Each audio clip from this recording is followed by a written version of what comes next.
Hey y'all, welcome back to my channel. Heather with Falling Into Camping here. I just finished up a renovation for a client. They had a 2010 Coleman hybrid camper and it had some pretty extensive water damage inside, and it had some delamination that I repaired as well. This video is going to be specifically for repairing walls in a camper that has foam on the inside. It's a little different than the normal videos that I have made before with wood framing. So if you have an aluminum frame and foam walls, then this is going to be the repair video for you. So let's go ahead and get started. Hey y'all, Heather with Falling Into Camping here. So as you know, this is going to be a repair video. If you have an ultralight or a hybrid or even a pop-up camper, this will all kind of be, around the same materials that you'll use. So let's go ahead and dive right in. Okay, if you've seen any of my other videos, then you know I always break water damage down into 6 R's of water damage. So this is going to be the same principles, we just execute them a little differently. You're still going to reseal your camper, which is basically finding the leak. You're going to remove any damaged wood. You're going to reframe, which in this case you actually don't need to because most RVs with foam walls have an aluminum frame. So 9 times out of 10, probably 9.5 times out of 10, you won't even need to bother with the frame. Reconfigure, which is move the electrical. You'll probably have to do some of that. R5, this is a little different because there is foam insulation versus the loose insulation. So R5 is just, it's kind of a lower value of insulation, which is all that means. And then the last step is to replace, which is add a new panel. Now, before you even think about repairs, you need to make sure that your leak has stopped and that there's no more water intrusion. You need to locate where the water is coming in and then reseal that area. So some common places for leaks are windows, exterior lights, pretty much all corners and edges of the camper. And as you can see in this picture, water was coming into the ceiling from this little open gap in the back of the camper. So that's basically all it takes is one small hole like that to have some pretty significant damage. Now, depending on the location, you're going to use silicone caulk on the sides, or if it's on the roof, you're going to use self-leveling sealant. Next, you're going to want to remove any of the rotten wood. And here's kind of a short little video on basically just rip it out. I mean, there's not much to it. Make sure that you're keeping an eye on the electrical like I have in that video. But you're basically just going to tear it out. So remove all the damaged, wet, or paneling. Pretty much if it's wet or if it's discolored, take it out. A multi-tool is great for cutting the paneling, and you can kind of control your depth so you won't cut into the foam as well. Now, if you have any nails or staples or glue on your aluminum frame, that is also something you're going to want to remove too. Okay, as I had mentioned earlier, you won't really need to reframe anything on this unless you have some wood pieces at, the top or the bottom of the front of the camper, but most of the time you should have a solid aluminum frame. The only exception is if you've had water intrusion for a really long time, and sometimes the aluminum frame can corrode away.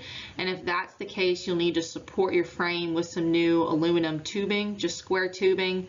And if you don't know how to do that, just reach out to me and I can kind of give you some ideas on how to troubleshoot and fix that issue. Now for the electrical, oftentimes you'll have to reroute it or kind of move it around when you're repairing the water damage.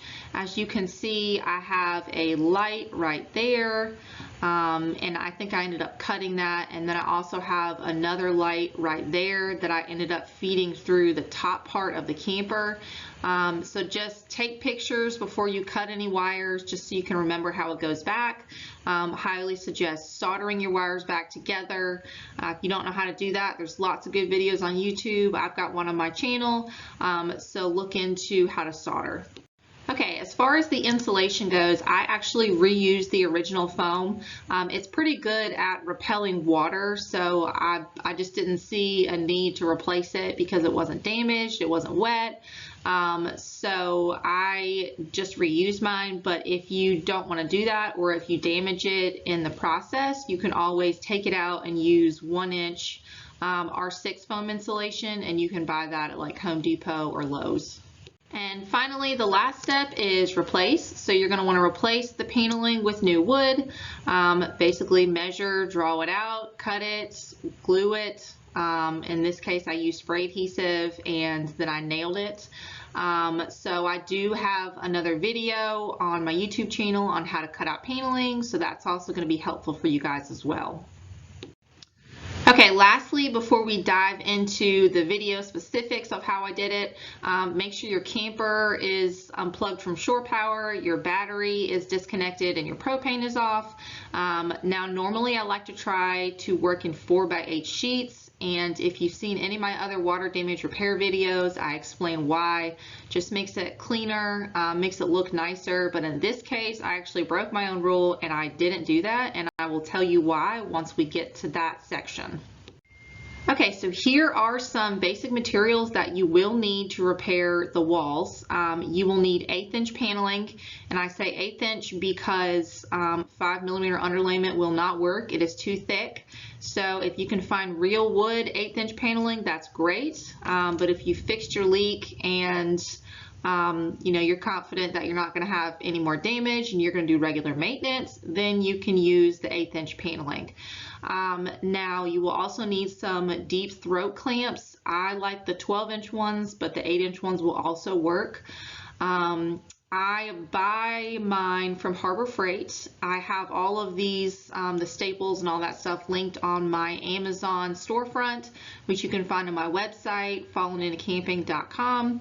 So those deep throat clamps are on there, but I bought mine at Harbor Freight and they're only about, I think they were like 10 bucks a piece at Harbor Freight versus on Amazon they're 25. So check out if you have a local Harbor Freight, go there and they're a lot cheaper. Now you will also need 16 gauge nails, which is different than a 18 gauge nailer. So you will also need a special nail gun for this. I also have that linked in my Amazon storefront, so check that out. It was like 50 bucks and well worth the money. I have a video on how to nail panels into an aluminum frame also on my channel, so check that out too, just for some little extra tips and tricks. And then finally, some spray adhesive. A lot of adhesives can eat away at foam. This one does not. You can also use epoxy. It works really well, but you just kind of have to be careful with that because it's super, super messy, and if you get it in the wrong place, then it's gonna stay there. So before I dive in on how to repair it, I wanted to show you guys what this water damage looked like. It was pretty extensive. It included pretty much half of one of the side walls, and the entire front needed to be replaced. So let me kind of show you what the damage was. So just so you have an idea of what we're working with, this is all water damage right here, all up to the corner. And if you see anything like this, these are actually mold spores that have formed and hardened inside the wall. So we're going to take all of that out. All of this is going to come out all the way down. And let me walk outside and show you this side. So as you can see, this right here is all delaminated all the way up to the top. Right here, you can pretty much just move the whole wall in. So I'm going to fix all that delamination and hopefully get this back to their clients so they can camp in it again. So now that y'all have a general idea of where the water damage is in this camper, your first step is going to be remove anything that you think might be in the way of you getting that water damage out. So that's basically what I did here. I had to remove the couch. That's the furnace right there. I had to basically remove all of that. The whole front part where the dinette was. So it all had to go. I also had to remove, the upper cabinets and some more cabinets on the front of the camper right there as well. So basically just take anything out that is in question. So after you have removed basically everything that might be in the way, you can really get a better idea of you know, where the water damage is. So let me play this clip for you guys so you can kind of see where everything was in this camper. All the way up. Okay, now that this is all apart, I can kind of see what I'm working with. This pretty much extends all the way up. The wall pretty much moves in and This out. is all Down here, bad. it's still wet down here. As you can see, the whole wall pretty much moves in and out. All down here, it's still wet down here. This is rotten right there. All the way up here. This is all coming off. Ooh, that looks like fun. Okay, yep. All right, so next you're just gonna start tearing everything out. And this was actually kind of funny because you heard me go, because there was some pretty nasty mold in there. So just watch out for the mold. You're gonna wanna wear a respirator and some gloves. I didn't, just because it wasn't really that bad. I hadn't really got into it yet, but you can see right there at the end of the video how moldy the end of that panel was. Okay, so now I have my gloves and my respirator on, so just start ripping it out. Have no fear, you will be able to fix it again, but it's got to go. So anything that looks questionable, rip it out. Watch out for the electrical, and basically anything that looks like it's in question, just take it all out, all of it. This camper had some really, really bad and extensive mold in it, so it all had to go.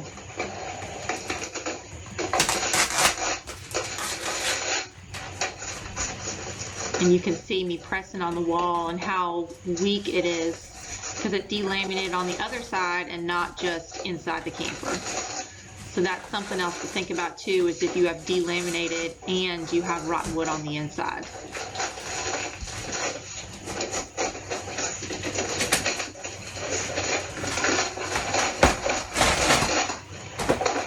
There it is.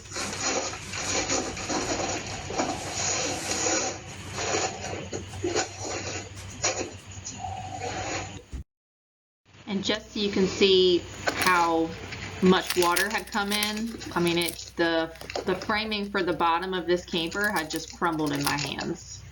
It was pretty bad. Now I have included this because this is part of water damage repair, and you will always, always, always find colonies of ants in any type of rotten wood situation. So just be prepared for that. Have some ant killer, some spray, and just give it a good spray down once the colony starts coming up and kind of going everywhere.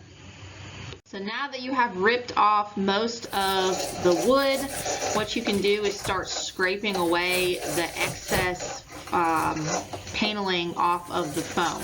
So try not to damage the foam, just kind of lightly scrape it enough to where you get all of the extra adhesive, and you can have a nice clean slate to glue your new panel onto.